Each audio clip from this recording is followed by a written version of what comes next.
ஒரு normal middle class கேர்லா என் லைஃப்ல ஏதாச்சும் ஒரு பொருள் ரூ. 700 800க்கு மேல போனாலே என்ன பொறுத்தவரைக்கும் அது செம காஸ்ட்லியான பொருள்.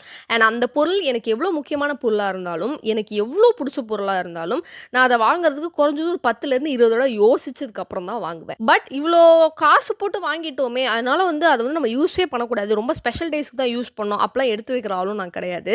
என் தேவைக்கு, என் கம்ஃபோர்ட்டுக்காக வாங்குன பொருளா இருக்கவும், அது எவ்வளோ ரெகுலரா யூஸ் பண்ண முடியுமோ, அவ்வளோ ரெகுலரா யூஸ் பண்ணுவேன். ஸோ அப்படி ரொம்ப ரொம்ப ரொம்ப நாள் கழிச்சு நான் வாங்கின கொஞ்சம் காஸ்ட்லியான பொருள் தான் இந்த அடிடாஸ் ஷூஸ். ஏன்னா எனக்கு இப்போ ரீசென்ட் டேஸா செம்ம கால் வலி. ஸோ கண்டிப்பா இது ஷூ போட்டா பெட்டர் ஆகும்னு எனக்கு தெரியும். ஆனா வாங்குறதுக்கு சோம்பேறித்தனமா இல்ல என்னன்னு தெரியல. அதனால ரொம்ப நாள் தள்ளி தள்ளி போட்டுட்டு இருந்தேன். பட் இதுக்கு மேல என்னால வலி தாங்க முடியல. ஸோ கொஞ்சம் காசு கூட போட்டு நல்லதா ஒரு சூப்பர் ஷூவே வாங்கிடலாம் அப்படின்னு சொல்லிட்டு ஈசிஆர்ல இருக்கு அடிடாஸ் ஷோரூமுக்கு போயாச்சு. அண்ட் அங்க போயிட்டு எனக்கு ரொம்பவே பிடிச்ச ரொம்பவே கம்ஃபர்டபுளான சூப்பரான ஒரு ஷூவா பார்த்து வாங்கிட்டேன். அதாவது நான் சொல்ல வரது என்னன்னா, நமக்காக கொஞ்சம் காஸ்ட்லியா இருந்தாலும் பரவாயில்லன்னு நம்ம கம்ஃபர்ட்ஸ பிரையாரிடைஸ் பண்ணி, நமக்கு நாமே ஒரு பொருள் வாங்கி யூஸ் பண்றதோட சுகமே தனிதான்ல. Yes, that's all. See you in the next vlog. Bye bye.